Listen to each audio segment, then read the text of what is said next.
शाम को झोंगहे शहर के पश्चिमी क्षेत्र में स्थित किसानों के बाजार में कई शोरशराबे वाले पैदल यात्री और वाहन लापरवाही से गुजर रहे थे। सब्जियों के पत्ते और गंदा पानी पूरी जमीन पर फैला हुआ था। विभिन्न लुप्तप्राय स्टोर साइनबोर्ड की एक बड़ी मात्रा थी और कभी-कभी कुछ एक रंगीन नियॉन रोशनी जलती थी। घर लौटने वाले मजदूर, स्कूल खत्म करने वाले बच्चे, किराने का सामान खरीदने वाले बुजुर्ग और कई अलग अलग यात्रा करने वाले राहगीर थे, जिससे धूसर धूल भरा आसमान अधिक से अधिक निराशाजनक लग रहा था। शायद इस तरह के महानगरीय शहर के भीतर ऐसा क्षेत्र एक दाग था जिसे लोग सबसे अधिक तुच्छ समझते थे, एक ऐसा क्षेत्र जो वे कभी नहीं चाहते थे। एक चौराहे के बगल में एक दीवार के पास एक आदमी था जो आराम से और संतुष्ट रूप से वही कर रहा था जो दूसरों को शर्मनाक लगता था। यह तेल और मैल से ढका हुआ एक युवक था जो मटन स्कीवर्स बेच रहा था।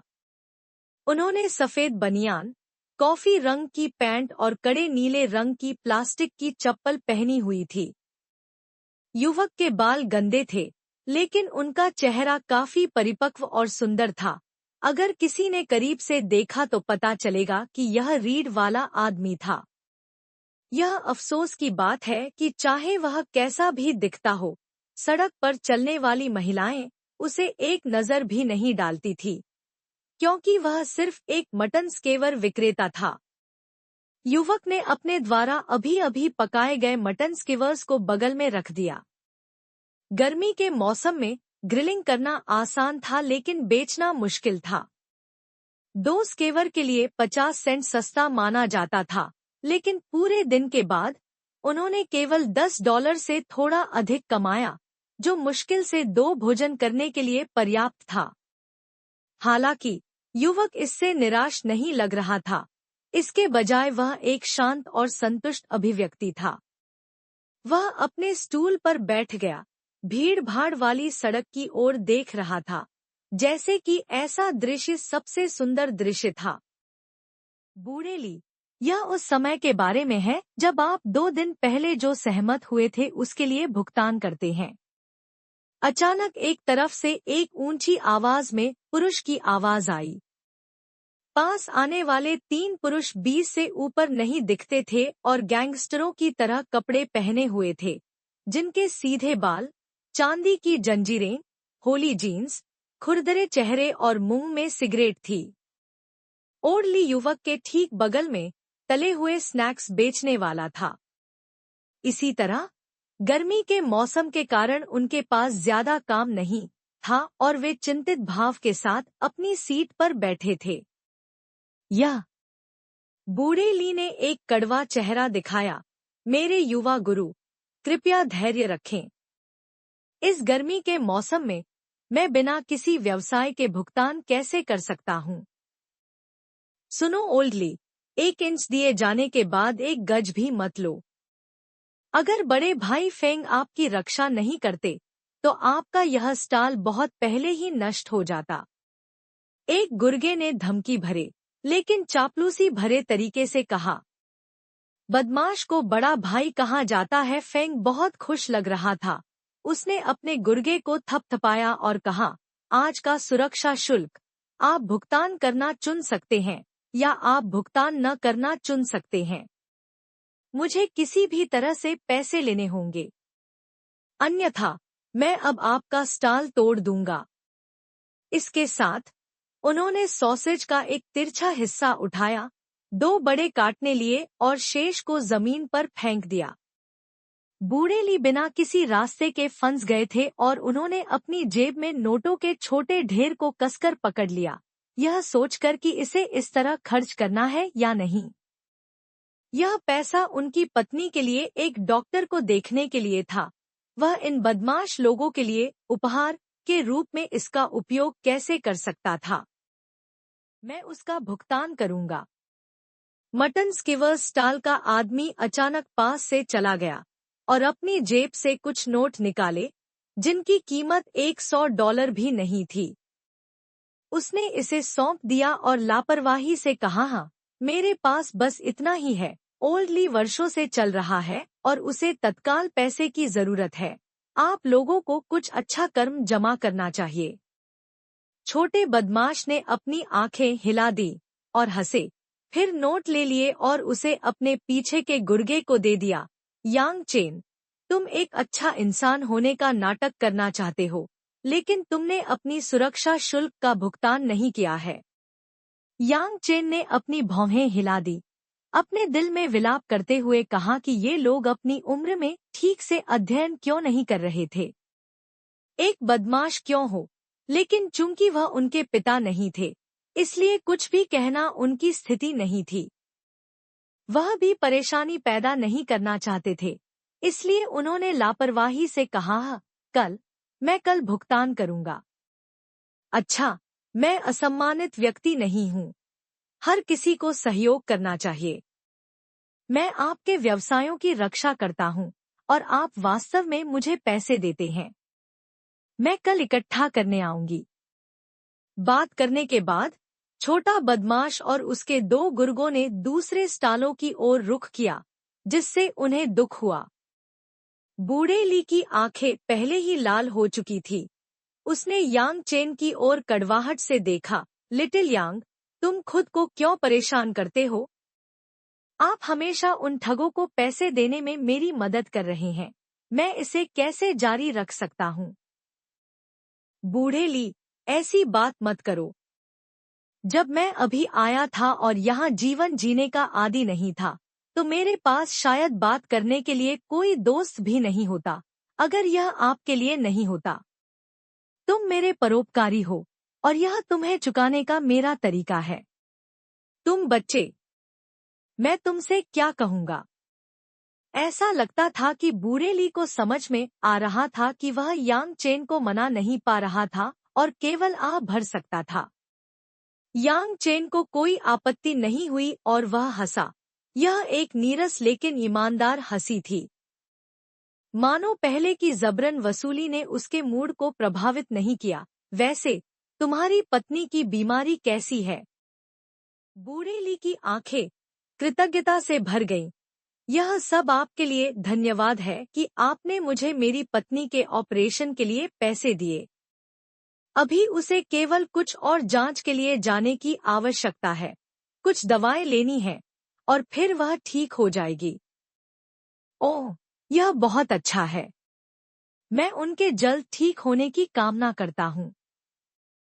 यांग चेन ने संतोषजनक ढंग से सिर हिलाया। बूढ़े ली ने एक कड़वी हंसी दी। लिटिल यांग, आपने मुझे जो पैसा दिया था वह निश्चित रूप से वापस कर दिया जाएगा। अगर मैं मरने से पहले सब कुछ वापस करने में असमर्थ हूँ, तो मेरी बेटी कर्ज उठाएगी। काश, अगर यह मेरे लिए नहीं होता, तो आपके उस $1,00,000 का उपयोग निश्चित रूप से एक अच्छी दुकान खोलने के लिए किया जा सकता है। आपको यहाँ आने और मटन स्कीवर्स बेचने की आवश्यकता नहीं होगी और उन गुंडों की पीड़ा को सहन करने की आवश्यकता नहीं होगी। यांग चेन ने अपने होठों को मोड़ते हुए कहा, मैं कुछ हद तक इस तरह के जीवन शैली का आनंद लेता हूँ। मटन स्केवर बेचना बुरा नहीं है। यह सरल है लेकिन भोजन के लिए पर्याप्त प्रदान करने में सक्षम है। तुम भी। बूढ़े ली थोड़े उदास थे क्योंकि उन्होंने कहा, लिटिल यांग, आप केवल 23 या 24 साल के हैं। आपकी उम्र के अन्य युवा या तो विश्वविद्यालय में पढ़ रहे हैं या लगन से अपना करियर बनाने की कोशिश कर रहे हैं। अभी आपकी कोई प्रेमिका भी नहीं है। क्या आप हमेशा के लिए मटन स्केवर बेचने की योजना बना रहे हैं? आप चिंतित नहीं हैं, लेकिन मैं आपको देखते हुए चिंतित महसूस करता हूँ। ओल्ड ली को वास्तव में अपने लिए चिंता व्यक्त करते हुए देखकर यांग चेन ने अनजाने में थोड़ा कड़वा भाव प्रकट किया। ऐसा नहीं है कि वह चिंतित नहीं था। उसने इसके बारे में कभी नहीं सोचा था। रात होने के बाद यांग चेन ने अपनी दुकान को साफ किया और गाड़ी को किराए के अपार्टमेंट में वापस धकेल दिया। यह एक छोटा सा अपार्टमेंट था जो कितने वर्षों से है कौन जानता है। हर महीने का किराया केवल $100 था। यह सिर्फ इसलिए कि कोई भी यहाँ नहीं रहना चाहता था कि यह इतना सस्ता था। अन्य लोगों के विपरीत जो घर के टूटने के बारे में चिंतित थे, यांग चेन ने उसी क्षण जाने का फैसला किया जब उन्होंने देखा कि यह कितना सस्ता था। यांग चेन के घर में बहुत ही साधारण साज सज्जा थी। यह ज्यादातर पुराने सामान थे जिन्हें अन्य लोगों ने फेंक दिया था। एक बिस्तर, एक कैबिनेट, एक कुर्सी और एक टीवी था जो केवल कुछ बुनियादी चैनल देख सकता था। छोटी गाड़ी को अपने छोटे से घर में धकेलने के बाद यांग चेन ने दीवार पर लटके कैलेंडर को देखा। उसने तारीख देखी, अचानक कुछ याद आया और तुरंत शौचालय की ओर भागा। 5 मिनट से भी कम समय में उन्होंने ठंडा स्नान किया और बाथरूम से नग्न होकर बाहर निकले। उनकी त्वचा स्वस्थ पीले रंग की थी। उनका शरीर बहुत विशिष्ट नहीं था, लेकिन सावधानीपूर्वक अवलोकन के तहत कोई भी पुरुषत्व की एक आरक्षित भावना को महसूस कर सकता था। बिस्तर के बगल में कैबिनेट की ओर चलते हुए यांग चेन ने अव्यवस्थित कपड़ों के ढेर को देखते हुए परेशानी में अपना सिर खरोंचा। उन्होंने कुछ चुनी और अंत में एक पीली कमीज, एक जोड़ी हल्की लिनन पैंट पहनी और वही प्लास्टिक की चप्पल पहनी। अपना घर छोड़ने के बाद यांग चेन पश्चिम क्षेत्र की सबसे समृद्ध सड़क की ओर भागा, जो जर्जर पश्चिम क्षेत्र की एकमात्र सम्मानजनक सड़क भी थी, जिसका नाम बार स्ट्रीट था। भोज और आनंद की तलाश का रात्रि जीवन चारों ओर था। रंगीन स्कर्ट और विभिन्न प्रकार के इत्र थे। जैसे ही किसी ने बार स्ट्रीट में प्रवेश किया, शहर का माहौल छा गया। यांग चेन खुले तौर पर कुछ बेपरवाह और बेईमान युवाओं की तरह नहीं देखता था और सड़क पर सुंदर महिलाओं की जांघों को भी गुप्त रूप से नहीं देखता था, जिन पर अन्य लोग लार बहा रहे थे। बार के नियॉन लाइट वाले साइनबोर्ड को चमकदार नहीं माना जाता था। जिस बार को केवल मध्यम आकार का माना जा सकता था, उसमें एक रहस्यमय हवा थी। साइनबोर्ड पर शानदार रंगीन गुलाब के आकार की रोशनी को सजाया गया था। बार में प्रवेश करने के बाद यांग चेन नियमित रूप से काउंटर के किनारे चला गया और एक कोने में बैठ गया। बड़े भाई चेन, तुम यहाँ हो। बनियान पहने युवा बारटेंडर ने यांग चेन को देखा और एक गर्मजोशी भरी मुस्कान दिखाई। उसी समय वह एक कप पानी लेकर आया। बड़ी बहन गुलाब लंबे समय से आपका इंतजार कर रही है। यांग चेन ने उसे एक मुस्कान दी, फिर गिलास से एक घूंट लिया। बड़ी बहन रोज गुस्से में नहीं है ना? मैं घर देर से लौटा, इसलिए देर से पहुंचा। गुस्सा नहीं, गुस्सा नहीं। छोटा झांव मुस्कुरा दिया, मानो उसके गोल चेहरे पर कुछ फुंसियां भी उसे देखकर मुस्कुरा रही हों। विनती करते हुए उन्होंने कहा, बड़े भाई चेन, जब आपके पास समय हो तो कृपया मुझे सिखाएं। आपने किस तरह का तरीका अपनाया कि आप हमारी बड़ी बहन गुलाब को भी लेने में कामयाब रहें? आप जानते हैं, अगर झोंग है के लोग, जो हमारे मालिक में रुचि रखते थे, कतार बनाते, तो वे पश्चिम क्षेत्र से समुद्र तक कतार लगा सकते थे। इतने सालों से मैंने बॉस को किसी और आदमी से इतना प्यार करते हुए कभी नहीं देखा। फिर भी आज सिर्फ यह सवाल कि आप अभी तक यहाँ हैं या नहीं, कम से कम 5 बार पूछा गया था। सीधी सी बात मत करो, मेरे और बड़ी बहन रोज के बीच कुछ भी नहीं चल रहा है। यांग चेन ने असहाय होकर और बिना उत्साह के जवाब दिया। छोटे झाव की अभिव्यक्ति थी, मुझे विश्वास नहीं होगा कि अगर तुम मुझे मार भी दोगे, तो उसने आह भरी, गीज। बड़े भाई चेन, ईमानदार होने के लिए आपका यह ठंडा व्यवहार बहुत उच्च स्तर का है। हमारी लेडी बॉस जैसी विश्व ब्रेकिंग सुंदरता को लेने में सक्षम होने के लिए कौन सा आदमी हर दिन उसके साथ नहीं रहेगा? केवल आप ही हैं जो कभी कभी केवल एक बार आते हैं और एक सुंदरता को भी आपका इंतजार करने देते हैं। अन्यथा लोग क्यों कहते हैं कि जो चीजें आप प्राप्त नहीं कर सकते हैं वे सबसे अच्छी हैं? यह वाक्य महिलाओं पर प्रयोग करने के लिए उपयुक्त है। जैसे ही छोटे झाओ के पास रोमांस और अतिशयोक्ति में एक संत की अभिव्यक्ति थी, उसके पीछे एक आकर्षक लेकिन गरिमापूर्ण और बुद्धिमान आवाज आई, लिटिल झाओ, आपको लगता है कि आपके वेतन में और कितनी बार कटौती हो सकती है? मानो वह बिजली के प्रवाह से हैरान था। छोटा झाओ स्तब्ध रह गया। एक बार जब वह होश में आया तो वह तुरंत अलग हो गया और शराब मिलाने का नाटक करने लगा, जैसे कि कुछ नहीं हुआ। लेकिन उसके माथे पर ठंडे पसीने ने उसके दिल में डर को दूर कर दिया। एक सुरुचिपूर्ण आधुनिक किपाओं के साथ उसकी जांघों को उसके पैर के किनारे पर चीरे के माध्यम से स्पष्ट रूप से प्रदर्शित किया गया था, जिसने एक उत्तेजक सेक्स अपील जारी की थी। इसके अलावा उसके मोटे स्तन और एक उत्तम कमर उस चिकने चीनी मिट्टी के बर्तन जैसे चेहरे के साथ अच्छी तरह से मेल खाते थे, जो कला के एक सूक्ष्म टुकड़े की तरह दिखता था। उसके कंधे पर हल्के बैंगनी बालों के धागे थे। यह एक युवा महिला थी जिसका रूप ऐसा था जैसे वह एक पेंटिंग से बाहर आई हो, क्योंकि वह आराम से यांग चेन की ओर चल रही थी। ईडीह किपाओ n.wikipedia.org विकी चेओंगसम। यांग चेन अपने चेहरे और आंखों दोनों से मुस्कुराए, बिना किसी अजीबता के महिला की ओर देखते हुए, और ईमानदारी से कहा, बड़ी बहन रोज, तुम वास्तव में सुंदर हो। जन्मदिन की शुभकामनाएं। प्रशंसा सुनकर रोज थोड़ी लाल हो गई। अपने चिकने होंठ को काट लिया और पश्चाताप से भरे स्वर में उसने कहा, सुंदर होने का क्या फायदा है? एक निश्चित व्यक्ति शायद ही कभी आता है, और जब मेरा जन्मदिन होता है तब भी वह व्यक्ति इतनी देर से आता है। इस प्यारी और आकर्षक महिला का सामना करते हुए यांग चेन में वासना की एक झलक पैदा हो गई, जो बिना किसी घृणा के उसकी ओर देखने वाली उसकी मंत्रमुग्ध कर देने वाली आंखों के कारण तेजी से बढ़ गई। हालांकि एक महान दिल के साथ यांग चेन अपनी जंगली इच्छाओं को दबाने में कामयाब रहे। अपनी शांति बहाल करते हुए उन्होंने कहा, मैं शराब नहीं पीता और मैं ऐसे शब्द कहने में भी अच्छा नहीं हूँ जो महिलाओं को खुश करते हैं।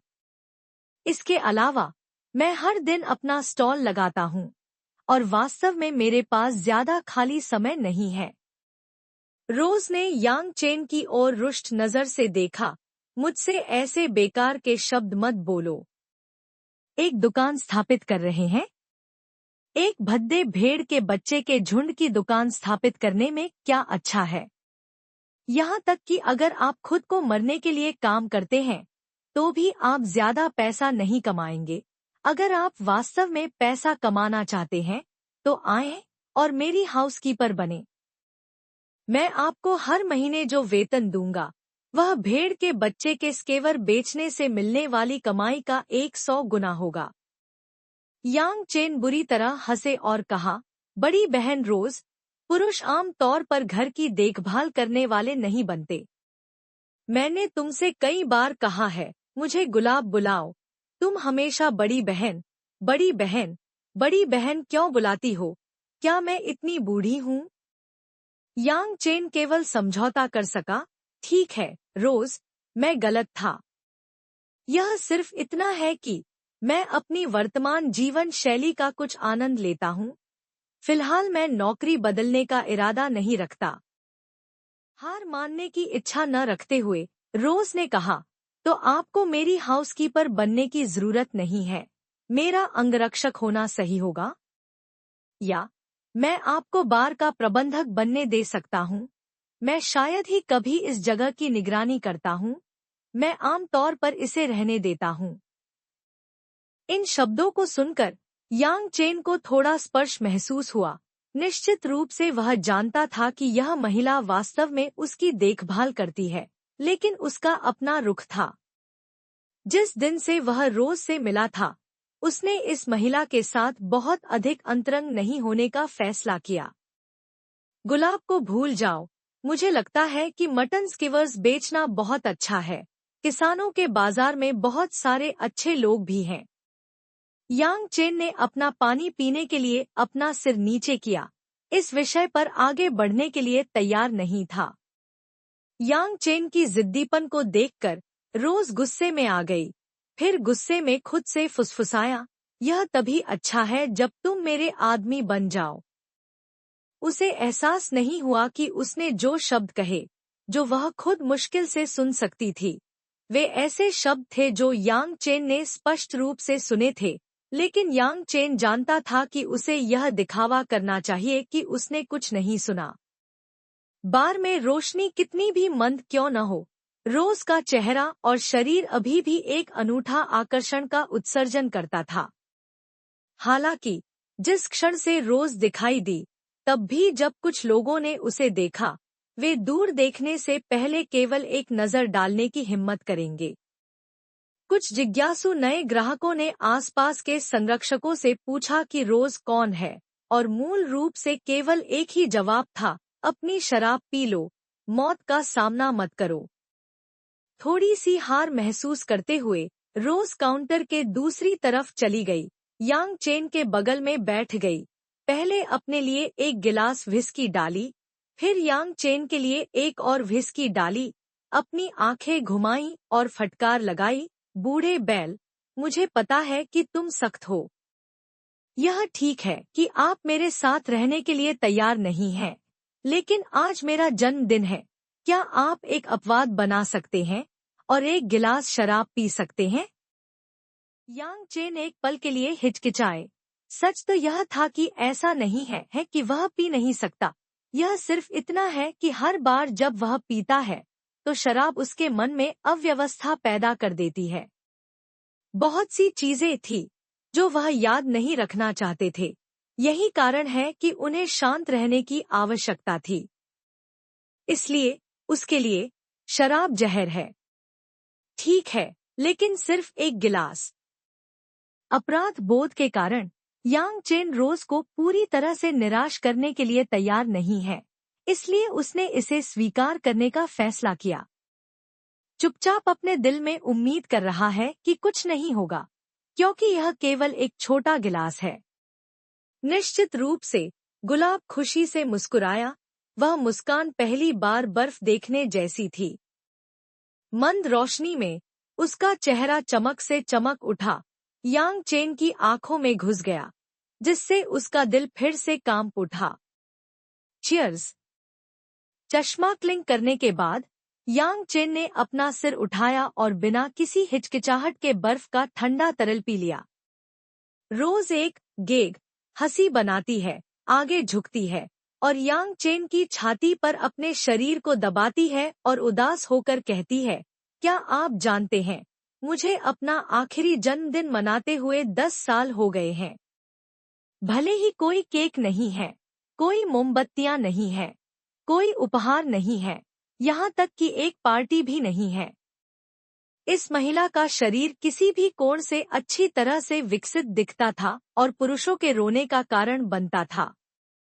इस समय यांग चेन ने स्पष्ट रूप से महसूस किया कि 2 नरम मोल्डेबल गांठें उनकी जांघ पर दबाव डाल रही हैं, धीरे धीरे इसे छू रही हैं, जिससे एक उत्तेजक सनसनी आ रही है।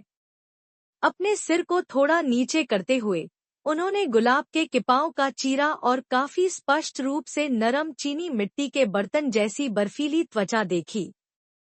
उसके बेहतरीन टखनों के नीचे आग वाले लाल ऊंची एड़ी के जूतों की एक जोड़ी थी। भयंकर प्रलोभन के साथ तीव्र दृश्य उत्तेजना ने यांग चेन के पुरुष हार्मोन को जगाया। उसके बेहतरीन टखनों के नीचे आग वाले लाल ऊंची एड़ी के जूतों की एक जोड़ी थी। भयंकर प्रलोभन के साथ तीव्र दृश्य उत्तेजना ने यांग चेन के पुरुष हार्मोन को जगाया। जब कोई पुरुष किसी महिला से मिलता है, तो हार्मोन के बीच अधिवृक्क ग्रंथियों के हार्मोन की प्रतिक्रिया महिला का सबसे सीधा मूल्यांकन होता है। जाहिर है कि रोज ने इसमें अच्छा स्कोर किया। जैसे ही यांग चेन ने अपने शरीर की प्रतिक्रिया को दबाने की पूरी कोशिश की, रोज आखिरकार खड़ी हो गई। उसे एक चालाक मुस्कान दी, जैसे कि वह एक लोमड़ी थी जो अपने कथानक में सफल हो गई। यह अच्छा है, मेरे आदमी, ऐसा लगता है कि आपका पूंजी उत्कृष्ट रूप से मजबूत है।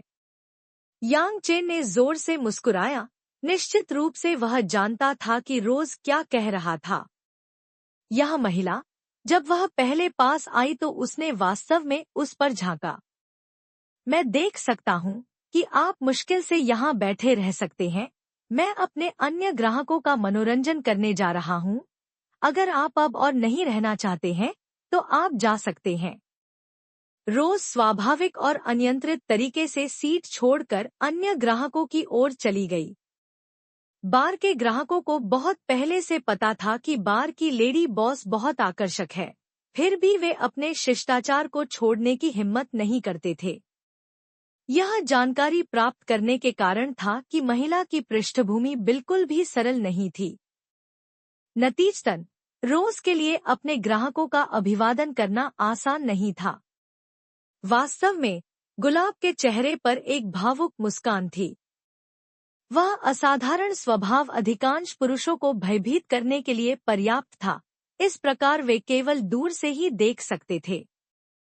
इसके अलावा वे अश्लीलता की किसी भी धारणा को प्रकट नहीं करना चाहते थे, क्योंकि किसी ने भी इसका खंडन नहीं किया था। जब रोज चला गया तो यांग चेन ने राहत की सांस ली और साथ ही उसने चुपचाप खुद का मजाक उड़ाया। इस देश में लौटने के पिछले आधे साल से ऐसा लग रहा था कि वह काफी बदल गए हैं। अतीत, एक मंत्रमुग्ध कर देने वाली लड़की का सामना करना। अगर यह अतीत की यांग चेन होती तो रोज जैसी मंत्रमुग्ध करने वाली महिला का सामना करना पड़ता, जिसे उससे प्यार था, तो उसे बहकाने की भी आवश्यकता नहीं होती। उसने उसे बहुत पहले एक बिस्तर पर फेंक दिया होता, बिना इस बात की परवाह किए कि इसके क्या परिणाम होंगे। किसी भी मामले में कार्य पूरा होने के बाद वह बस जा सकता था। हालांकि वह अब ऐसा नहीं कर सकता है, विशेष रूप से रोज के लिए, जिसे झोंग है में उसकी पहली दोस्तों में से एक माना जा सकता है, और उसके लिए उसके दिल में वह महत्वपूर्ण थी। हालांकि उन्होंने केवल थोड़ी मात्रा में ही शराब पी थी, लेकिन शराब ने उनके दिमाग को प्रभावित करना शुरू कर दिया था। यांग चेन ने महसूस किया कि शराब के लिए उसकी लालसा पहले ही जाग चुकी थी, फिर भी वह अधिक पीने की हिम्मत नहीं करता था। पीने के बाद अवांछित चीजों को याद करने का दर्द कुछ ऐसा है जिसे वह समझता था। हालांकि यह देखकर कि उनके निचले शरीर में अभी भी एक तंबू था, यांग चेन ने अपनी कुछ दबी हुई भावनाओं को बाहर निकालने की आवश्यकता महसूस की, अन्यथा इसे दम तोड़ दिया जाएगा। लेकिन निश्चित रूप से रोज ऐसा नहीं करेगी। एक बार उनका वह रिश्ता हो जाने के बाद उसके लिए दूर जाना मुश्किल होगा। एक कप पानी पीने के बाद यांग चेन चुपचाप आरओएसआई बार से निकल गया। जब वह चला गया तो रोज की आंखों में, जिसने चुपचाप उसे जाते देखा, निराशा की भावना थी। बार के बाहर यांग चेन ने चारों ओर देखा, अंत में पास के एक छोटे से बार की ओर बढ़ने से पहले। उच्च श्रेणी के सलाखों में कई शिकार हो सकते हैं, लेकिन यांग चेन के बटुए में पैसा पर्याप्त नहीं होगा। इस छोटे से बार के पास चलने के तुरंत बाद यांग चेन को समझ आया कि वह सही जगह पर आया है। छोटे बार की धुंधली रोशनी अस्पष्ट लेकिन सपने जैसी थी। चारों ओर, काउंटर पर, कोनों में और यहाँ तक कि हॉल के बीच में एक दूसरे के कंधों पर हाथ रखे जोड़े थे, गले लगा रहे थे और गले लगा रहे थे। युवा पुरुष और महिलाएं स्वतंत्र रूप से आपस में घुल मिल रहे थे। अनियंत्रित और आकर्षक हंसी लगातार उठती रही।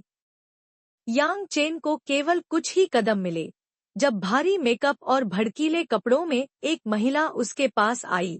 उसका ऊपरी शरीर केवल गुलाब के रंग की ब्रा से ढका हुआ था, जबकि उसका निचला शरीर काले चमड़े की मिनीस्कर्ट से ढका हुआ था। अपने हाथ में एम्बर रंग की शराब पकड़े हुए वह लड़खड़ा गई और खुद को उस पर प्लास्टर कर लिया। सुंदर, क्या तुम मुझे शराब पिलाओगे? स्त्री की आवाज बहुत कोमल थी, जो किसी भी पुरुष को परेशान करने के लिए पर्याप्त थी। चूंकि उसे शराब के संपर्क में आने में काफी समय हो गया है। पहले से ही कुछ गर्म सिर वाले यांग चेन ने आसानी से महिला की ब्रा की उभरी हुई नोक को चुटकी ली। महिला का पूरा शरीर तुरंत कांप गया, फिर हंसी से गड़गड़ाया, सुंदर तुम इतनी गंदी हो। मेरी उस जगह को चुटकी लेते हुए जिस क्षण हम मिले, अगर तुम उसे चुटकी से बर्बाद करते हो तो तुम मुझे कैसे मुआवजा देने जा रहे हो? एक तरफ असंतोष के साथ फटकार लगाते हुए, दूसरी तरफ खुद को और भी करीब दबाते हुए, चमकती हुई सफेद बाहों की एक जोड़ी पहले से ही यांग चेन की गर्दन पर लगी हुई थी। यांग चेन के चेहरे पर एक कुटिल मुस्कान थी। उन्हें ऐसी महिला में ज्यादा दिलचस्पी नहीं थी, वह बहुत आसान लग रही थी। यांग चेन ने महिला को अपने शरीर से दूर धकेल दिया। मुझे एक नशे में धुत सुअर में कोई दिलचस्पी नहीं है, जो केवल संभोग के बारे में सोचता है। जाहिरा तौर पर उसके मस्तिष्क के कुछ हिस्से अभी भी शांत थे, क्योंकि जब महिला ने बोने की आवाज सुनी तो उसका खून तुरंत उबलने लगा और उसने शराब का गिलास बुरी तरह से जमीन पर गिरा दिया। बदबूदार बच्चे, तुम जीने से थक गए होंगे, तुम इंतजार करो। बोलते हुए वह गुस्से में बार के कोने में लोगों के ढेर की ओर चली गई। यांग चेन के दिल में अचानक एक नापाक इच्छा पैदा हो गई। बहुत समय हो गया है जब वह इस तरह की जगह पर आया था और इस तरह के लोगों से निपटा था। ऐसा लग रहा था कि आज वह इस दबी हुई इच्छा को दूर करने के लिए शराब के प्रभाव पर भरोसा कर सकता है। वोदका का एक शॉट मांगने के लिए बार काउंटर पर जाने के बाद यांग चेन के अंदर एक चिलचिलाती गर्मी उबलने लगी, जबकि उसकी आंखों से अजीब उत्साह का पता चला। यह जानने का कोई तरीका नहीं था कि कैसे वह सुंदर कपड़े पहने महिला 8 पुरुषों को बुलाने में कामयाब रही। वे सभी अच्छी तरह से निर्मित थे, एक अजगर की जीवंतता और एक बाघ की उग्रता थी। जैसे ही यांग चेन ने अपना शॉट पूरा किया, उन्होंने उसे घेर लिया। महिला ने सामने खड़े बड़े गंजे आदमी की मोटी और मजबूत बाह को गले लगाया। उसने यांग चेन की ओर इशारा किया और जोर से चिल्लाया, बड़े भाई, यह कमीना ही था जिसने मेरे साथ बुरा व्यवहार किया। उसे पीट पीट कर मारने में मेरी मदद करो। बड़े आदमी ने यांग चेन के पतले शरीर पर एक नजर डाली और तिरस्कार की एक नजर प्रकट की। इसके बाद उन्होंने अपने 2 अधीनस्थों को यांग चेन को सबक सिखाने के लिए कदम उठाने का संकेत दिया। जैसे ही वे आगे बढ़े, वे दोनों दुर्भावनापूर्ण ढंग से मुस्कुराए। उनका यांग चेन के साथ शब्दों को बर्बाद करने का कोई इरादा नहीं था और उन्होंने सीधे रेत के थैले के आकार की मुट्ठी हिला दी। यांग चेन ने देखने की जहमत भी नहीं उठाई, एक शांत भाव के साथ जैसे कि कुछ भी नहीं हुआ था। उसने सही समय पर अपने दोनों हाथ उठाए और उसकी हथेलियां दोनों पुरुषों की मुट्ठी से टकरा गईं। वाह! दोनों बड़े आदमी एक ही समय में चिल्ला उठे और जमीन पर गिर गए, फिर अपना हाथ पकड़ते हुए लगातार इधर-उधर लुढ़क गए। बार में हुआ यह दृश्य अजीब और अचानक लग रहा था। हालांकि इस छोटे से बार में अक्सर झगड़े होते हैं, लेकिन इस गंजे के समूह ने पहले कभी हार नहीं खाई है। विरोध करने में असमर्थ कई लोगों ने जिज्ञासा के साथ यांग चेन की ओर देखा। गंजे ने देखा कि चीजें योजना के अनुसार नहीं चल रही थी और वह परेशान होने से खुद को रोक नहीं पाए। उसने यांग चेन पर एक संदिग्ध नजर डाली, फिर नीचे झुक गया और अपने घायल अधीनस्थ का हाथ उठाया। अगर उसने हाथ नहीं देखा तो यह कोई बड़ी बात नहीं थी, लेकिन ऐसा करने के बाद उसके माथे पर तुरंत ठंडा पसीना बह रहा था। पीछे खड़े अन्य अधीनस्थों ने अपने ही आदमियों को मारा जाता देखा और श्राप की बारिश शुरू कर दी, लेकिन इससे पहले कि वे हमला करने के लिए आगे बढ़ते, उन्हें गंजे ने पकड़ लिया जिसने उन्हें अपनी बाहों से अवरुद्ध कर दिया। बिना किसी स्पष्टीकरण के बाल्दी ने खड़े होने के बाद यांग चेन को सिर झुकाया। बड़ा भाई बहुत उदारता के साथ एक महान व्यक्ति है, इस बार हम भाइयों ने आपको नाराज किया है। अगर भविष्य में भाई को हमसे कुछ बड़ी जरूरत है तो कृपया हमें फोन करने में संकोच न करें। आपसे फिर से मिलने की उम्मीद है। इतना कहकर बाल्दी ने अपने भ्रमित भाइयों को दर्द से रोते हुए दो लोगों को बार से बाहर ले जाने के लिए कहा। उस महिला को लगा कि चीजें अकल्पनीय हैं। जैसे ही वे बार से बाहर निकले, वह अभी भी इस बारे में सोच रही थी कि उसने उसका गुस्सा निकालने में मदद क्यों नहीं की। बाल्दीहू ने महिला की ओर देखा, फिर अपने छोटे भाइयों से कहा जो हैरान थे। पहले उस व्यक्ति ने अपनी हथेलियों से पांचवें और छठे भाइयों की बाहें तोड़ दी। क्या आप लोगों को लगता है कि आप उसे हरा सकते हैं? उन कुछ लोगों ने तुरंत अपना आपा खो दिया। पहले हल्की दिखने वाली दो हथेलियों में वास्तव में इतनी ताकत थी। अगर वह विशेषज्ञ नहीं थे तो वह कौन थे?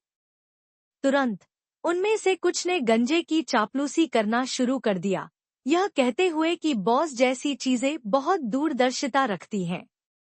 हालांकि गंजे ने उनकी चापलूसी पर ध्यान नहीं दिया। इसके बजाय उसने गहराई से सोचते हुए अपना सिर बार की ओर घुमाया। पता नहीं उसके दिमाग में क्या चल रहा था। इस बीच यांग चेन, जो अभी भी बार में था, अप्रभावित था। गंजे और अन्य लोगों को जाते हुए देखकर बार के कोने में जगह खुली थी, इसलिए वह बिना किसी हिचकिचाहट के रात के लिए अपने शिकार को सावधानीपूर्वक खोजने के इरादे से आगे बढ़ गया। क्योंकि यांग चेन ने बाल्दी और उसके गिरोह को इतनी आसानी से हरा दिया, इसलिए बार में मौजूद पुरुषों और महिलाओं में डर की भावना पैदा हो गई। कभी-कभी कई गर्म चूजे यांग चेन की ओर कोमल नजरें भेजते थे, लेकिन उन्हें नजरअंदाज कर दिया जाता था और वे उसे बहकाना ही छोड़ देते थे। जैसे ही यांग चेन सोफे पर बैठने वाला था, उसे एहसास हुआ कि कोने में एक बूथ पर एक व्यक्ति लेटा हुआ था और वह एक युवा महिला भी थी। केवल एक नजर में यांग चेन की नजर गर्म हो गई। मंद रोशनी में नरम जेटकाले बाल सोफे से नीचे कालीन पर लटके हुए थे। एक सफेद एक टुकड़ा पोशाक सुंदर वक्रों पर लिपटे हुए थे, जो नरम और सुंदर लहरों की तरह थे। पास जाने के बाद यांग चेन को शरीर की एक आकर्षक सुगंध सूंघ आ रही थी, जो अपने साथ चमेली और शराब का मिश्रण लेकर आई थी। महिला बहुत नशे में लग रही थी। उसका गोरा हाथ शराब के गिलास पर टिका हुआ था, फिर भी उसका शरीर सोफे पर थोड़ा झुकता था और समय समय पर इधर-उधर घूमता रहता था। उसके उस अच्छी तरह से गोल बट ने एक आकर्षक वक्र रेखा बनाई। यांग चेन उसके पास गया, महिला को सहारा दिया और उसके चेहरे को ढकने वाले गंदे बालों को हटा दिया, जिससे एक नशे में धुत और सुंदर चेहरा दिखाई दिया। यांग चेन ने चकित कर दिया। इस महिला का लुक वास्तव में रोज की तुलना में सुंदर था जो वह पहले मिले थे। चाहे वह खूबसूरती से गढ़ा गया चेहरा हो, या नशे में होने से शांत लालित्य और आकर्षण, या तो किसी भी आदमी को खुद को खोने के लिए पर्याप्त था। हालांकि इस स्तर की एक भव्य सुंदरता ने यांग चेन को भी परेशान किया। इस तरह की महिला वेश्या कैसे हो सकती है? लेकिन अगर वह एक वेश्या नहीं है, तो वह उन लोगों के साथ क्यों पिएगी जब तक कि वह मृत नशे में नहीं है? इसके अलावा एक वासना और उत्साही अभिव्यक्ति के साथ। ऐसा लगता था कि महिला नशे में थी। यांग चेन के आगे बढ़ने के लिए इंतजार किए बिना उसने लापरवाही से यांग चेन की शर्ट कॉलर को पकड़ लिया, फिर उसके निविदा और सुंदर होंठ, जो ताजे फूलों की तरह थे, ने चुंबन किया।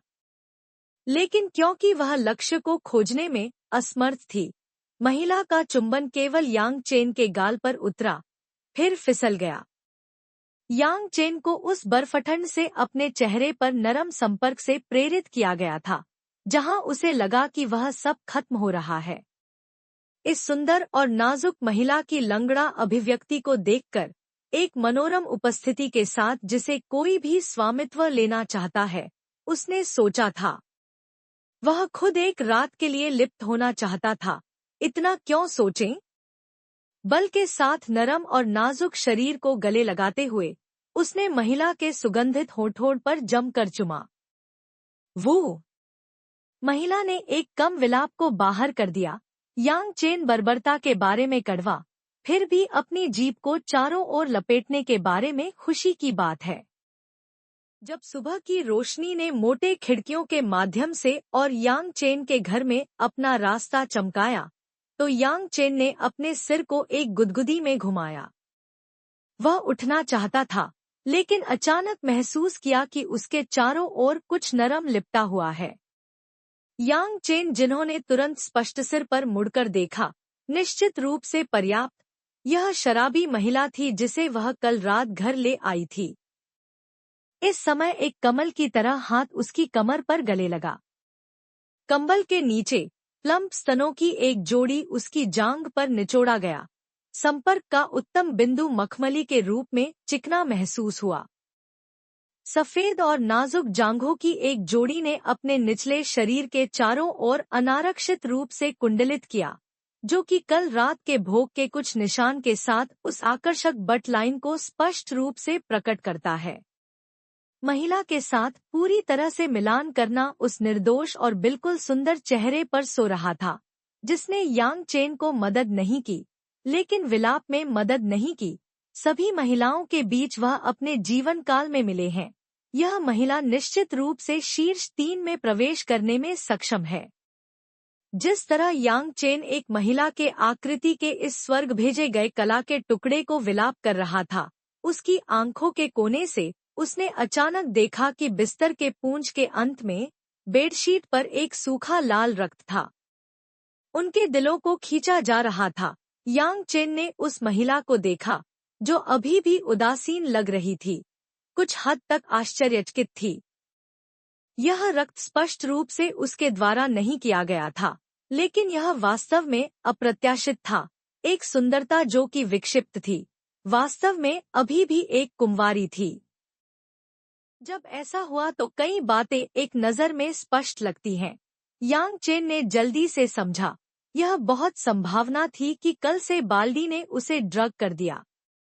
यदि यह विभिन्न कारणों से उस गुच्छा को डराने के लिए नहीं था, तो यह सुंदर काले बालों वाली महिला बाल्डी और गिरोह का शिकार नहीं होगी। यह भी इसलिए था क्योंकि वह कल बहुत ज्यादा नशे में था, क्योंकि उसने बिस्तर पर होने के बाद भी इस खासियत को नोटिस नहीं किया था।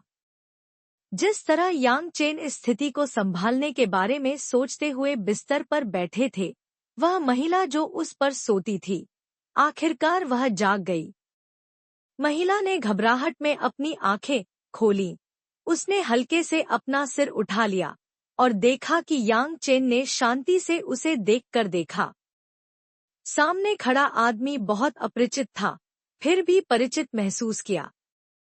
उसकी नाक में एक आदमी के शरीर और कुछ और की भारी खुशबू थी। यह सोचने की पूरी कोशिश करते हुए कि क्या चल रहा था, कल रात के असंतुष्ट दृश्य उसके दिमाग में सामने आए। महिला जल्दी से समझ गई कि सब कुछ कैसे हुआ। यांग चेन को पता चला कि वह एक वेश्या नहीं थी। वह बहुत उत्सुक थी कि इस महिला की क्या प्रतिक्रिया हो सकती है। चिल्ला रही है, उसे मारो और उसे डांटा, पुलिस को बुलाओ, या जबरन वसूली भी। अगर ऐसा होता तो यांग चेन को कोई अपराध नहीं होता। वह जैसा कि वह चाहती है वह कर सकती है। यदि यह उसके लिए नहीं होता तो वह पुरुषों के एक समूह के लिए सफाई उपकरण होता। अगर उसे दोष देना होता तो वह केवल सावधान नहीं होने के लिए खुद को दोषी ठहरा सकती थी। गलती से एक भेड़िया की मांद में अति। हालांकि महिला की प्रतिक्रिया रहस्यमय तरीके से शांत थी। वह असहनीय रूप से बैठ गई। सुस्त धूप के नीचे वह कंबल से बाहर निकल गई, जो उस सफेद जेड मूर्तिकला जैसी सेक्सी फिगर का खुलासा करती है। दृश्य हमले ने यांग चेन की श्वास को गहरा और भारी बना दिया। उसके शरीर पर यहाँ तक कि लव बिट्स, लाल छापे, स्पैंकिंग के लाल रंग की छापे थी, और यहाँ तक कि एक आदमी से कुछ चिपचिपा अवशेष भी थे। ये किसी की कल्पना को जंगली चला सकते थे। महिला थोड़ी सी भी अजीब सा बिना सोचे समझे बिस्तर से उतर गई और यहाँ तक कि उसके सुगंधित लॉन को भी आसानी से देखा जा सकता था। लेकिन यह ठीक इस तरह की उदासीनता और शांति थी जिसने यांग चेन को अपने दिल में महसूस किया। एक गहरी सांस में उन्होंने कहा, मुझे खेद है। उस क्षण में महिला अपने अंडरवियर पर डालने के लिए दूर हो गई। उन शब्दों को सुनकर वह मदद नहीं कर सकती थी, लेकिन एक पल के लिए रुक गई। लेकिन वह बोलती नहीं थी या घूमती नहीं थी और अपने कपड़ों को जारी रखती रही। यांग चेन ने कुछ और नहीं कहा, लेकिन ऐसा लगा कि उसके दिल पर एक पत्थर का वजन हो रहा है, जिससे सांस लेना मुश्किल हो गया है। एक महिला करने से अपराध बोध महसूस होने के बाद से कई साल हो गए थे। उन दिनों के दौरान अधिकांश महिलाएं केवल उनके घावों के लिए एक दवा थीं, और बस वही प्रजाति नहीं थी जो उनके अपने विचारों के पास थी। अचानक एक महिला जिसे उसने एक रात बिताई, जिसमें उसका दिल है, जो अपने दिल को परेशान करता है और अपराध बोध से भरा हुआ है। यांग चेन को संदेह होने लगा कि क्या वह बहुत वापस रखा गया था और उसका व्यक्तित्व नरम हो गया। 5 मिनट से भी कम समय में महिला ने पहले से ही अपने कपड़े ठीक से पहने थे। उसने अपनी उपस्थिति को थोड़ा कम कर दिया, यह सुनिश्चित करने के लिए कि कोई भी उसकी उपस्थिति में कोई खासियत नहीं देख सकता है। उसके बाद पहले की तरह चुपचाप वह दरवाजे की ओर चली गई। यांग चेन ने देखा कि वह एक शब्द के बिना जा रही थी, इसलिए वह मदद नहीं कर सकती थी। लेकिन पूछें, क्या आप वापस रास्ता जानते हैं? क्या आप चाहते हैं कि मैं आपको वापस भेजूं? इस बार महिला ने भी रुक नहीं लिया। वह कमरे से बाहर चली गई और लापरवाही से दरवाजा बंद कर दिया। यांग चेन खाली होकर दरवाजे को बंद कर रहे थे और कड़वाहट से हंसने में मदद नहीं कर सकते थे। इस महिला को उन महिलाओं के बीच शीर्ष गुणवत्ता माना जाता था जिन्हें उन्होंने अपना पूरा जीवन देखा था। जिस तरह वह बिस्तर से उतरने वाला था, यांग चेन जिसकी सुनवाई दूर तक औसत व्यक्ति की क्षमता से अधिक हो गई, एक छटपाई ध्वनि सुनी, गलियारे से आ रही है। ऐसा लगता है कि वह अभी भी रोई थी, हालांकि वह उसे देखने या सुनने के लिए तैयार नहीं थी। दुर्भाग्य से वह नहीं जानती थी कि वह सुन रही थी कि वह औसत से अधिक है, इसलिए उसने उसे सुनकर उसे छोड़ने का प्रबंधन नहीं किया। एक बार जब वह सोचता था कि उस समय के दौरान वह महिला जबरदस्ती अपने आंसू को रोक रही थी, तो यांग चेन के अपराधबोध की भावना एक बार फिर से भड़क गई।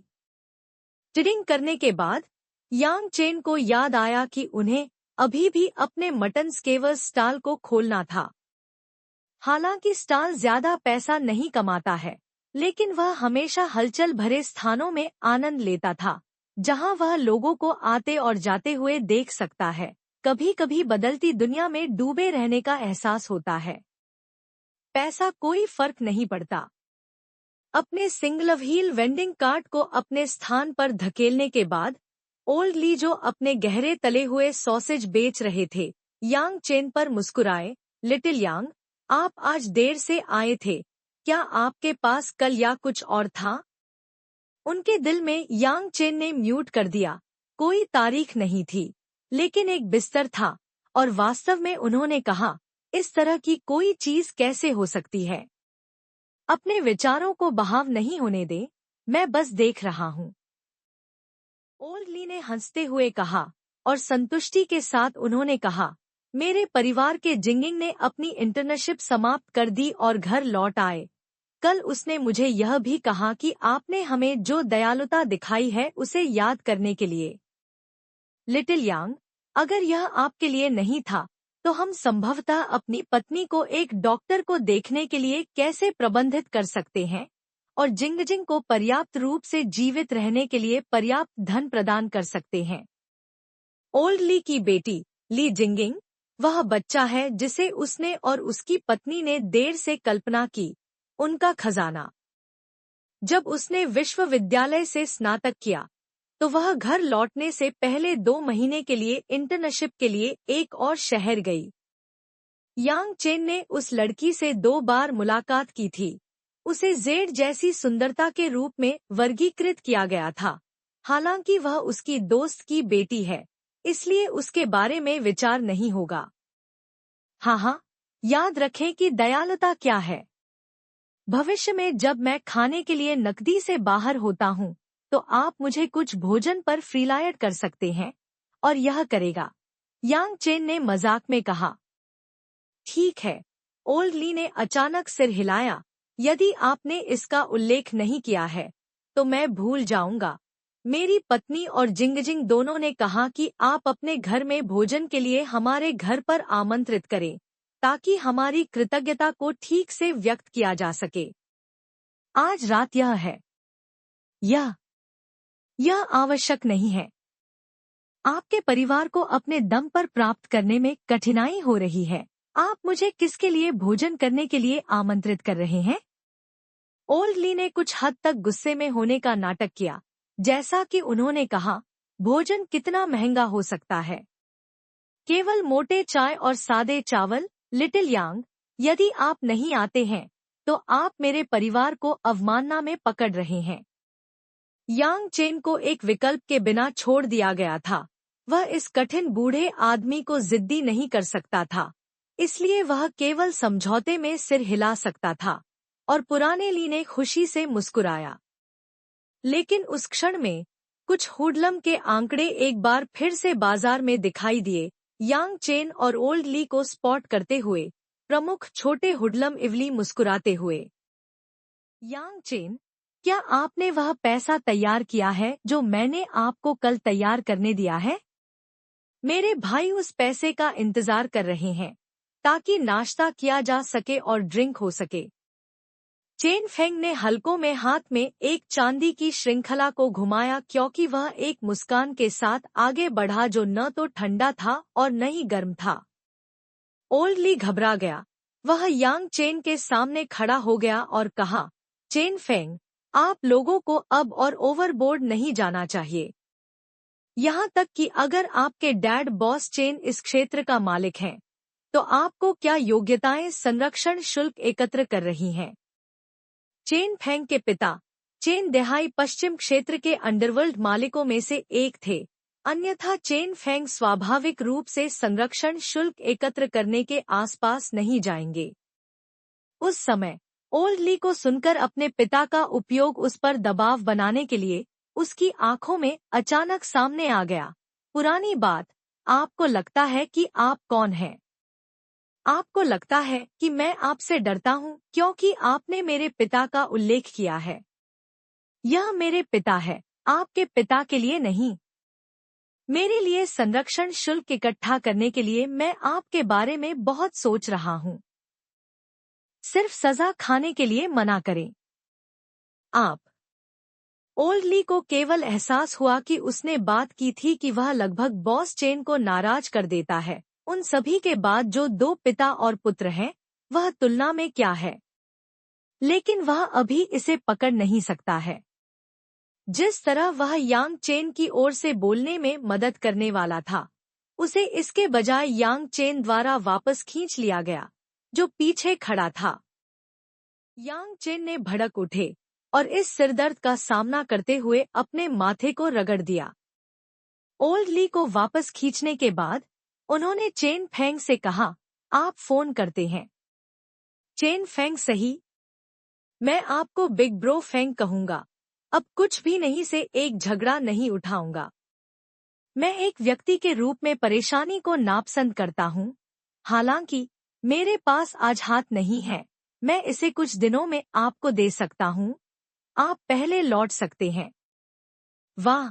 अधीनस्थों में से एक जोर से हंसता है। बिग ब्रो फेंग, इस बव्वा को लगता है कि वह बॉस है।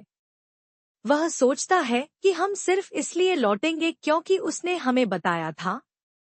अन्य छोटे हुडलम भी बेतहाशा हंसते थे, और यहाँ तक कि चलो इस ब्राट को एक सबक सिखाते हैं।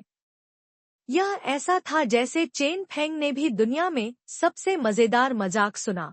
लेकिन उसके दिल में वह वास्तव में यांग चेन के शब्दों से नाराज था।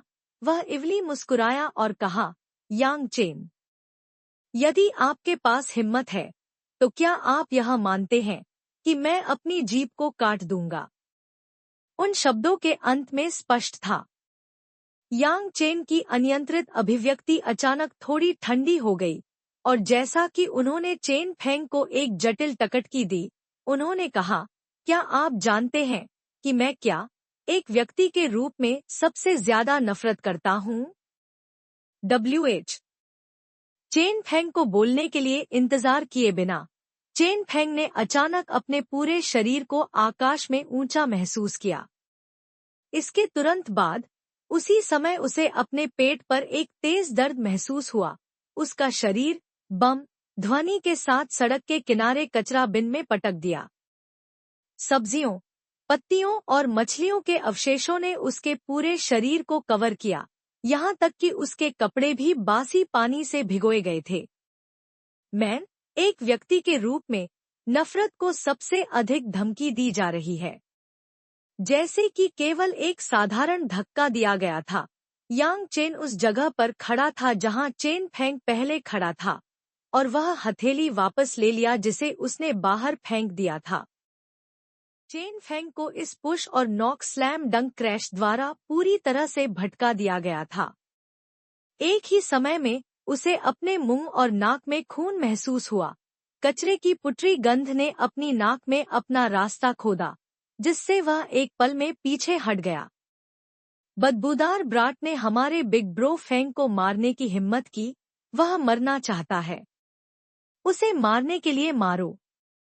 कई हुडलम्स ने स्थिति को स्पष्ट रूप से नहीं समझा, लेकिन देखा कि उनके बॉस को हराया गया था।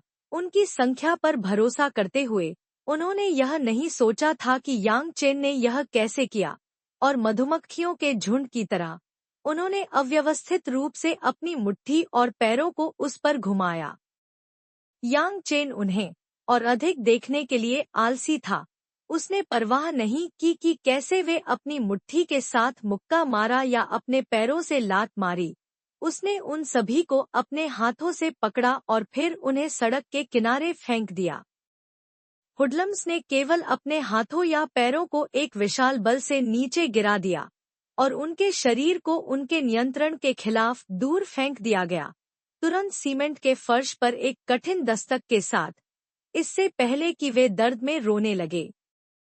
बाकी सभी ने देखा कि यांग चेन पूरी तरह से असंतुष्ट थे, और अंत में महसूस किया कि उनका कोई मुकाबला नहीं था। यहाँ तक कि चेन फेंग, जो सिर्फ कचरा बिन से रेंगते थे, को ठंडा पसीना था। उन्होंने अपने पिता के तहत कुछ सेवानिवृत्त विशेष बलों के कौशल को देखा था। उनमें से हर एक उनके पिता के ट्रम्प कार्ड थे, और जब एक लड़ाई में वे आसानी से 10 लोगों के खिलाफ अपनी पकड़ बना सकते थे। लेकिन यहाँ तक कि उन लोगों के पास इतनी बड़ी मात्रा में ताकत या ऐसी हास्यास्पद गति नहीं थी। एक फ्लैश में 6 पुरुषों को इतनी सहजता से दूर करना जैसे वे सिर्फ कुछ यादृच्छिक बिल्लियों और कुत्ते थे। यह ज्ञात होना चाहिए कि इन छोटे हुडलम्स ने कोई मार्शल आर्ट नहीं सीखा होगा, लेकिन वे हर समय लड़ते हुए बड़े हुए हैं। उन्हें संभवतः किसी से भी कैसे पीटा जा सकता है। चल दर। हालांकि चेन फेंग इतना क्रोधित था कि उसने अपने दांतों को पीस दिया। उसे उस क्षण में अपना चेहरा बचाना पड़ा। पुराने ली और कई बायर्स ने यांग चेन के कौशल को देखा और सभी जोर से खुश हुए। ये छोटे हुडलम्स बहुत ही दबंग होने के आदी थे, जबकि अन्य पेडलर्स उन सभी से डरते थे। इसलिए यांग चेन के कार्यों ने आज स्वाभाविक रूप से उन्हें संतुष्टि दी। हालांकि इन लोगों ने यांग चेन के बहुत करीब जाने की हिम्मत नहीं की। आखिरकार चेन फेंग डरावना नहीं था, लेकिन अगर चेन फेंग के पिता चेन देहाई यांग चेन से निपटने के लिए आए, तो वे फंसाने से डरते थे। ओल्ड ली अतुलनीय रूप से उत्साहित था। मैं कहता हूँ, थोड़ा यांग, मुझे उम्मीद नहीं थी कि आप युद्ध में इतने कुशल होंगे। क्या आपने अतीत में मार्शल आर्ट सीखे थे? हाँ, मैंने थोड़ा सीखा। यांग चेन अधिक विभाजित करने के लिए तैयार नहीं था। तथ्य यह था कि अगर यह चेन फेंग के लिए ओवरबोर्ड पर जाने के लिए नहीं था, तो अपने आंतरिक राक्षसों को बाहर निकालते हुए वह बाजार में नहीं लड़ा होगा, भले ही वह मौत के घाट उतार दिया गया हो। हालांकि जैसा कि उन्होंने चेन फेंग को बताया, उनके पास उनका सिद्धांत था, सबसे ज्यादा धमकी दी जा रही थी।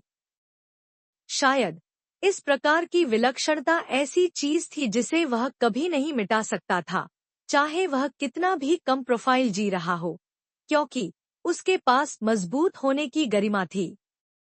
ओल्ड ली ने देखा कि यांग चेन इसके बारे में अधिक बोलने के लिए तैयार नहीं थे और कोई आगे नहीं बढ़े।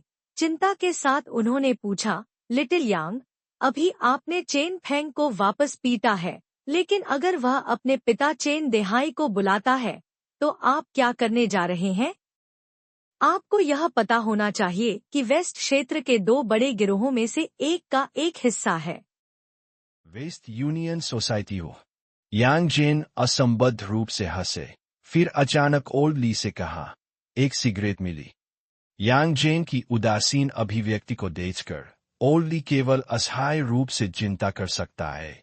एक सिगरेट के लिए यांग जेन के अनुरोध को सुनकर वह मदद नहीं कर सकता है, लेकिन कड़वी मुस्कुरा सकता है, जैसा कि उसने कहा, क्या आपने नहीं कहा कि आप धूम्रपान छोड़ना चाहते हैं?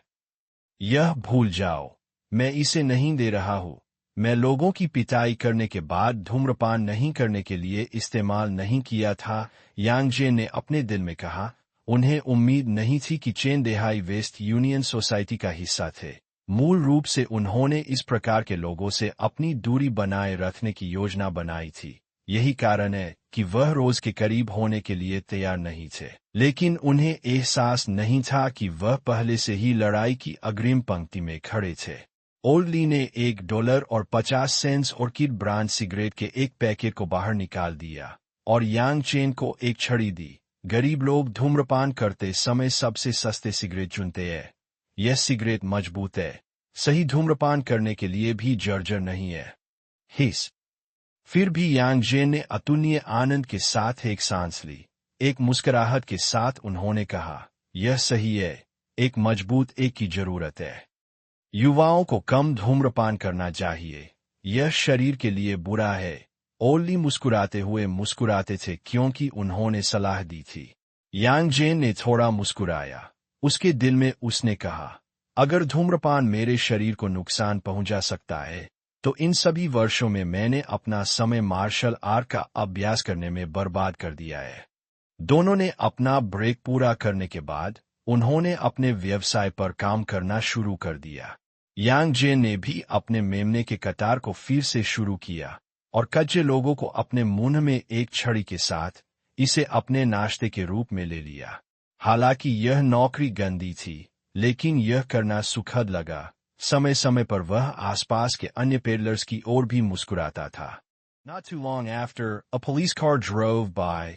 2 policemen and 1 police officer wearing a white shirt came out of it, walking towards Yangshan with a grave expression.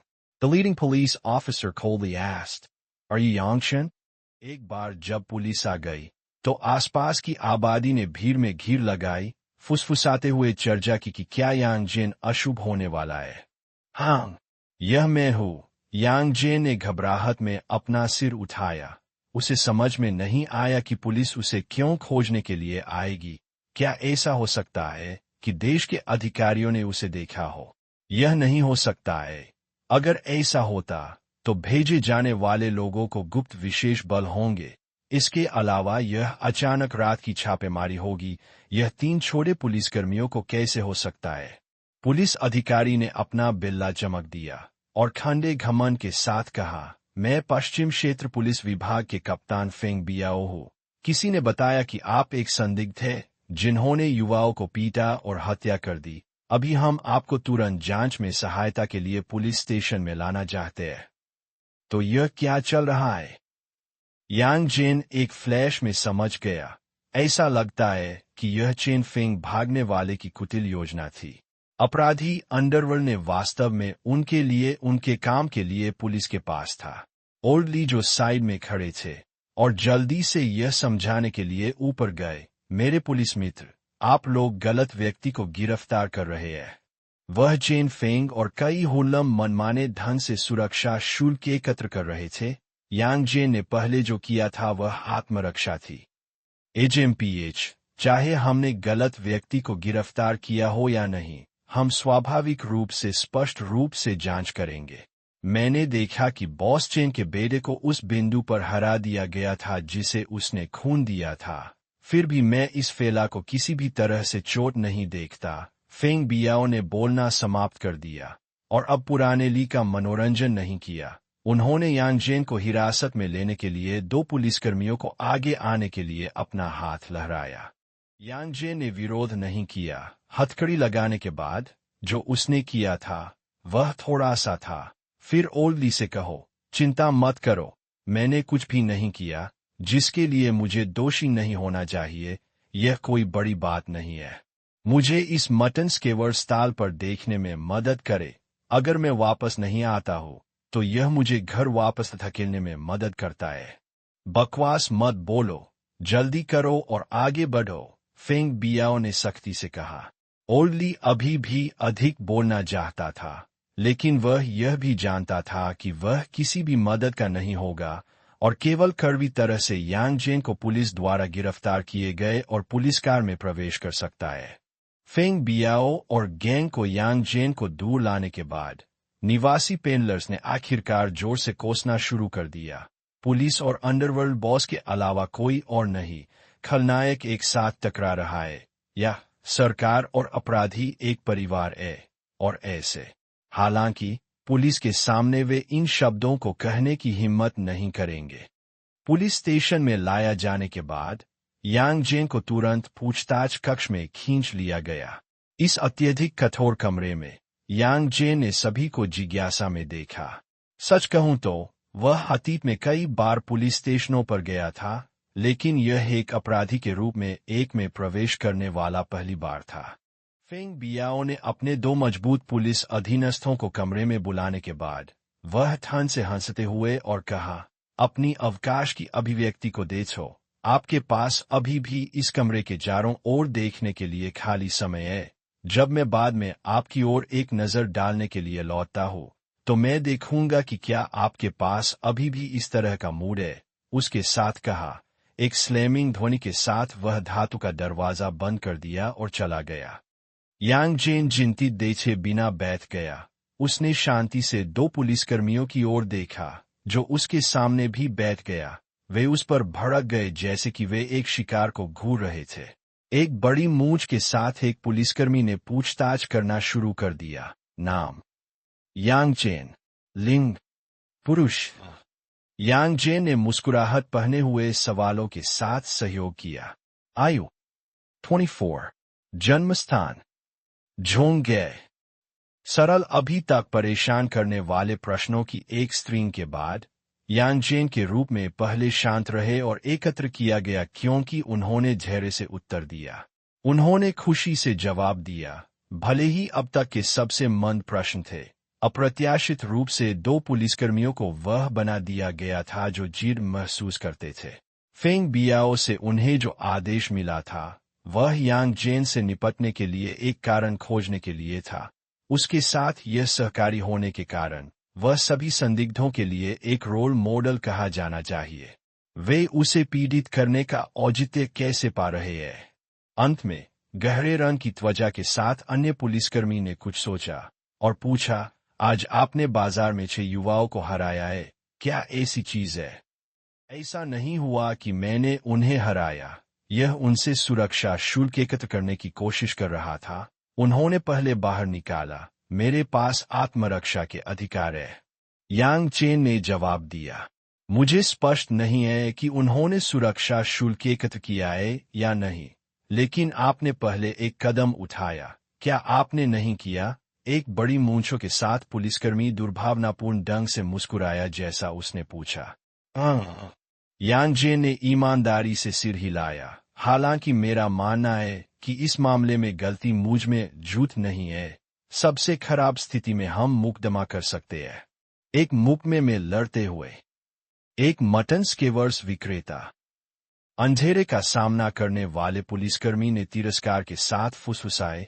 उन्होंने एक फॉर्म लाया और हस्ताक्षर लाइन पर इशारा किया। अपना नाम वहां लिखे। यह दर्शाता है कि आप अपने अपराधों को स्वीकार करते हैं। इसके अलावा पीड़ितों के सही मुआवजे के लिए भुगतान करते हैं। यांग जेन ने इस पर एक नजर डाली। यह वास्तव में अपराध के रूप में एक पूर्व की दलील थी। विभिन्न प्रकार के आरोपों को जोड़ा गया था जो उसे आधे जीवन भर जेल में बैठने के लिए पर्याप्त था। यांग जेन की अभिव्यक्ति चंचल हो गई क्योंकि वह खान से हंसता था और कहा था, अधिकारी, यह बात, मुझे लगता है कि यह कानूनी अधिकार नहीं है। मैंने कुछ भी स्वीकार नहीं किया और अचानक इतने अधिक आपराधिक आरोप लगाए गए हैं। अंधेरे वाले पुलिसकर्मी ने जमकर मेज पर पटक दिया। क्या आप हमारी अखंडता पर सवाल उठा रहे हैं? यह सोचकर कि हमने आपके खिलाफ झूठे सबूत लगाए हैं। क्या आप जानते हैं कि आप अभी कहाँ हैं? मैं सिर्फ सच बोल रहा हूँ, यांग जेन ने अपने दिल में समझा। ये दो उसे एक अपराध करने के लिए दृढ़ थे। अनजाने में उसकी आंखों में खंडक का पता चला। दो पुलिसकर्मियों को स्वाभाविक रूप से पता था कि यांग जेन इस दस्तावेज पर हस्ताक्षर नहीं करेंगे। कोई भी सामान्य व्यक्ति जो पढ़ सकता है, वह स्वेच्छा से आधा जीवन भर जेल में प्रवेश नहीं करेगा। इस दस्तावेज को बाहर लाने का केवल एक कारण है, यांग जेन को संक्रमित करने के लिए। जाहिर है, वे सफल हुए। ब्राट, आप जो कर रहे हैं वह हमारी जांच में सहयोग नहीं कर रहा है। क्या आप जानते हैं कि परिणाम क्या है? बड़ी मूंछें खड़ी हो गईं और धीरे धीरे यांग जेन के पीछे चले गए, अपनी मुट्ठी को तोड़ते हुए। यांग जेन ने कमरे में कैमरे पर नजर डाली। उन्होंने कहा कि इस कमरे में दृश्य के लिए केवल पुलिस को विरोधाभास करते हुए देखा जा सकता है, जबकि जो कुछ के बाद आता है वह उन चीजों के बारे में है जो बाहर के लोगों को जानने का कोई तरीका नहीं है। भले ही यह ज्ञात हो, कौन पुलिस स्टेशन में हुई चीजों के बारे में गपशप करेगा। पूरी दुनिया में ऐसा लगता है, हर जगह इस प्रकार की पुलिस है। मुझे नहीं पता कि मैं किन परिणामों का सामना करूंगा, लेकिन आप में से दो निश्चित रूप से एक परिणाम का सामना करेंगे जिसकी आपको उम्मीद नहीं थी। आप मौत की ओर इशारा कर रहे हैं। यांग जेन की तरह लगता है कि आखिरकार कुछ ने कहा कि पुलिस को नाराज कर दिया। बड़े मूंछों के पुलिसकर्मी ने यांग जेन की शर्ट कॉलर पर हड़पने के लिए अपना हाथ बढ़ाया, जबकि दूसरे हाथ ने एक मुट्ठी का गठन किया जो स्लैम के लिए तैयार था। लेकिन यही समय सही था। बिग मूंछों का हाथ हवा में पकड़ लिया गया और देखा कि अनजाने में यांग जेन अपनी सीट से खड़े हो गए। उसके हाथ के साथ साथ बड़े मूंछों की शर्ट कॉलर पर हाथ फेरा और पकड़ लिया। क्या यह आप क्या करना चाहते थे? यांग जेन इविली मुस्कुराया और एक हुक के साथ बड़ी मूंछ के पेट पर पटक दिया। यह देखा जा सकता है कि बड़ी मूंछों के शरीर में थोड़ी देर के लिए ऐंठन ऊपर कर्ल करें और जमीन पर गिरते हुए गिरे। अंधेरे वाले पुलिसकर्मी गुस्से में खड़े हो गए। आप पुलिस पर हमला करने की हिम्मत करते हैं। उसके साथ उन्होंने अब एक लानत नहीं दिया क्योंकि उन्होंने अपनी कमर से टाइप चुनेंगन निकाला और इसे यांग जेन में लक्षित किया। लेकिन यांग जेन ने बस बंदूक को नजरअंदाज कर दिया। एक बिजली त्वरित कदम के साथ वह एक फ्लैश में अंधेरे वाले पुलिसकर्मी के पीछे स्थानांतरित हो गया। हल्के से अंधेरे वाले पुलिसकर्मी की बाह पर टैप किया गया और जैसे कि उस हाथ को इलेक्ट्रोक्यूट किया गया था, यह हिंसक रूप से फंस गया और टाइप चिवन हैंडगुन तुरंत जमीन पर गिर गया। अंधेरे वाले पुलिसकर्मी बस अपनी गर्दन के पीछे सुन्नता महसूस करने से पहले प्रतिक्रिया करने में सक्षम नहीं थे और बेहोश गिर रहे थे। यांग जेन ने मेज पर अवैध दस्तावेज को उठाया। एक अजीब मुस्कान बनाते हुए उन्होंने कहा, इस प्रकार का रुका कुछ ऐसा है जिसे आप लोग अक्सर सही नियोजित करते हैं। मुझे आश्चर्य है कि अगर यह विभाजित किया गया तो क्या होगा। यह सुनकर कि यांग जेन ने उन सबूतों को विभाजित करने की योजना बनाई है जो उन्हें प्रदान किए गए थे, बड़े मूंछों के पुलिसकर्मी जो अभी भी सचेत थे, एक ठंडे पसीने में टूट गए। आप हिम्मत करते हैं। क्या आप जानते हैं कि आप किसे नाराज थे? वह बॉस चेन का बेटा है। बॉस चेन के पुरुष आपके पूर्वज की अंतिम 18 पीढ़ियों को मिटा सकते हैं। बड़ी मूंछें गर्जना करती है, लेकिन उसके पेट से तेज दर्द ने उसे उठने में असमर्थ छोड़ दिया। यांग चेन का चेहरा तुरंत ठंडा हो गया। बॉस चेन फिर से, आप जैसे लोग वास्तव में असफलताएं हैं। आप में से हर एक को भी पता भी नहीं है। मैं आपके पिता से नफरत करता हूं कि सबसे ज्यादा धमकी दी जा रही है, ने कहा। वह बड़ी मूंछों के सामने चला गया और उसे लात मारी। बड़ी मूंछें सीधे इस किक से चेतना खो गई। बाम! अचानक पूछताछ कक्ष के धातु के दरवाजे को अचानक खुला धकेल दिया गया और बिजली की गति पर एक छाया का आरोप लगाया गया। रोक! एक स्पष्ट, अभी तक सख्त आवाज ने उसके कानों में प्रवेश किया।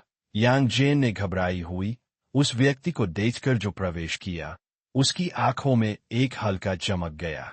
यह एक बहादुर सौंदर्य है, कंधे की लंबाई वाले बालों के साथ एक पुलिसकर्मी, शरद ऋतु के पानी की तरह साफ आंखें, एक तेज नाक और हल्के गुलाबी लिपस्टिक के साथ आकर्षक होंठ। पहली नजर में यह चेहरा कुछ कोरियाई सेलिब्रिटी की तरह लग रहा था जो एक आदर्श प्लास्टिक सर्जरी से गुजरे थे, लेकिन बारीकी से देखते हुए एक वीर हवा को उसकी हड्डियों से उत्सर्जित महसूस किया जा सकता था। वह उन तथाकथित हस्तियों की तुलना में कई बार सुंदर थी और 100% को एक सुंदर पुलिस फूल माना जा सकता है। लेकिन इसके तुरंत बाद यांग जेन ने देखा कि पुलिसकर्मी के कंधों पर आश्चर्यजनक रूप से 2 क्लोवर के आकार का बैज थे। यह एक ग्रेड 2 पुलिस इंस्पेक्टर का निशान था। एक फ्लैश यांग जेन में समझ में आया।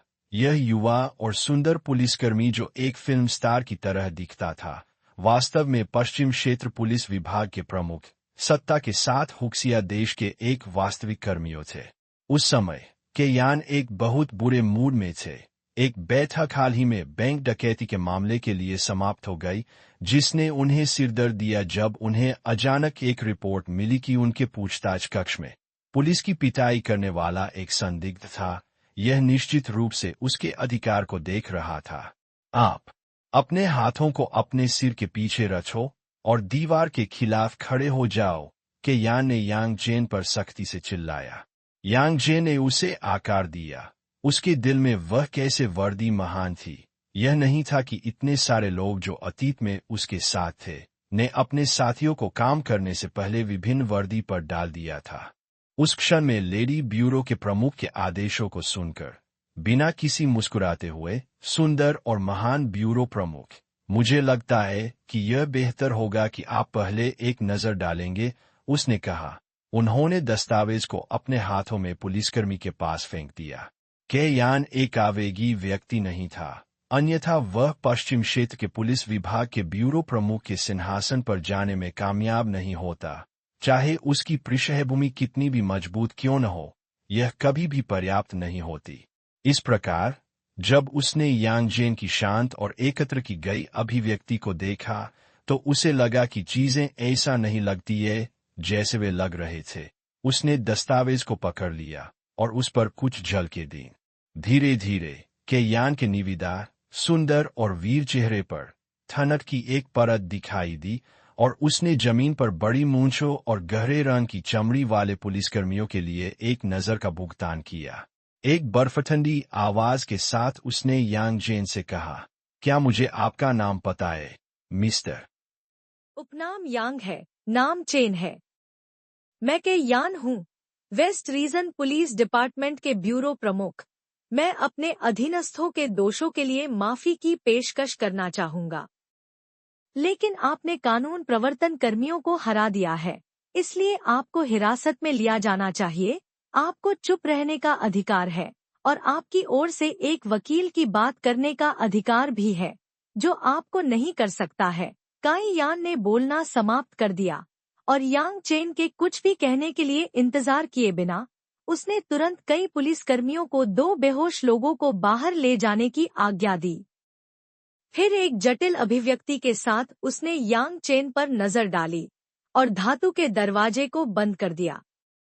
यांग चेन ने देखा कि लोगों का झुंड आकर मूर्खतापूर्ण है। वह वास्तव में अभी भी यहाँ फंस गया था। वह मदद नहीं कर सकता, लेकिन कड़वी हंसता है, एक वकील से अनुरोध करता है, किसी को जमानत देने का अनुरोध करता है। उसके पास सेलफोन भी नहीं है। वह कौन अनुरोध करने जा रहा है? ऐसा लगता है कि उसे पूरे 48 घंटे के लिए इस छोटे से कमरे में रहना था। कमरे के बाहर कैयान ने फेंग बियाओ को देखा, जो ठंडे पसीने से भरे सिर के साथ आया था, डूब गया और कहा, कैप्टन फेंग, आज आपने जो चीजें की, मैं महीने के मूल्यांकन के अंत के दौरान रिपोर्ट करूंगा।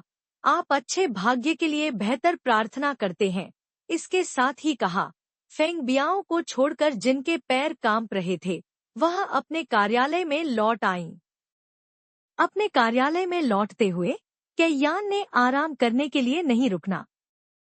हालांकि पुलिस में शामिल होने के कई साल नहीं हुए थे, लेकिन उसकी गहरी इंद्रियों ने उसे कई विशाल मामलों को उजागर करने में मदद की। इस बार भी उसे कुछ अजीब लगा। यांग चेन नाम के युवक से वह वास्तव में एक रहस्यमय दबाव महसूस करती थी। वह फेला निस्संदेह इतनी हानिरहित मुस्कुराया, बस वह किससे डरती थी? कैयान को गर्व था। उसे अपनी मुट्ठी के भीतर सब कुछ होने की भावना पसंद थी, इसलिए उसने तुरंत जानकारी को अपने हाथों में खेलने में लाया और यांग चेन के बारे में फाइलों की खोज की। बहुत जल्दी यांग चेन की प्रोफाइल काई यान द्वारा पाई गई थी और यांग चेन के बारे में जानकारी अपेक्षाओं से बहुत कम थी। कैयान ने केवल कुछ ही दिखने से पहले ही महसूस किया, इस प्रोफाइल में बहुत अधिक विषमताएं थी। 5 साल की उम्र, माता पिता से दूर भटक गई, बाल तस्करों द्वारा विदेशों में लाया गया, एक दयालु जोड़े द्वारा अपनाया गया। 23 साल की उम्र में संयुक्त राज्य अमेरिका के हार्वर्ड विश्वविद्यालय के बाजार और प्रबंधन के अध्ययन से स्नातक की उपाधि प्राप्त की और उसी वर्ष लौट आए। इस हास्यास्पद सरल प्रोफाइल के अंत में वास्तव में यांग चेन और हार्वर्ड विश्वविद्यालय के लेडी हेडमास्टर की एक तस्वीर थी। स्कूल में ड्रू फोस्टर, हार्वर्ड के हस्ताक्षर लाल रंग के कैंपस और आंख को पकड़ने वाले विश्वविद्यालय शिखा के साथ। चित्र में यांग चेन के पास एक विद्वान हवा थी, जो फोस्टर के साथ एक शानदार मुस्कान साझा करती थी। पुलिस विभाग के डेटाबेस में फोटोशॉप्ड फोटो नहीं होंगे, लेकिन कैयान को अभी भी लगा कि उसे मूर्ख बनाया जा रहा है। उस कमबख्त हार्वर्ड विश्वविद्यालय की मास्टर डिग्री के साथ नरक। यदि वह वास्तव में एक हार्वर्ड विश्वविद्यालय का छात्र है, तो वह बाजार में मटन स्केवर्स क्यों बेच रहा होगा? इसके अलावा एक दयालु जोड़े द्वारा अपनाया जा रहा है। अपनाए जाने के बाद क्या हुआ? बीच में 10 साल से अधिक समय था। वह सीधे कॉलेज से स्नातक होने में कैसे कूदता था? हालांकि बहुत जल्दी कैयान ने शांत किया। पुलिस के सूचना डेटाबेस को स्वाभाविक रूप से किसी को भी यादृच्छिक रूप से नहीं बदला जा सकता था। हर व्यक्ति की प्रोफाइल को अधिकारियों द्वारा डाला गया था, क्योंकि यांग चेन की यह प्रोफाइल इतने सारे खामियों के साथ थी कि यह मजेदार था कि यह मौजूद हो सकता है, तो इसके कारण होने चाहिए। लेकिन पुलिस विभाग का उच्च स्तर इस प्रोफाइल को क्यों सम्मिलित करेगा? कैयान ने जल्दी से 2 संभावनाओं के बारे में सोचा। सबसे पहले, यांग चेन की पहचान बहुत खास थी और इसे देशस्तरीय गुप्त कर्मियों के रूप में वर्गीकृत किया जा सकता है, उदाहरण के लिए सुरक्षा ब्यूरो की गुप्त सेवा। दूसरा, यांग चेन की पहचान फिर से बहुत खास थी, हालांकि इसे एक विशेष व्यक्ति के रूप में वर्गीकृत किया गया था। देश लोगों को यह पता लगाने के लिए तैयार नहीं था कि कैयान ने पहली संभावना को जल्दी से समाप्त कर दिया।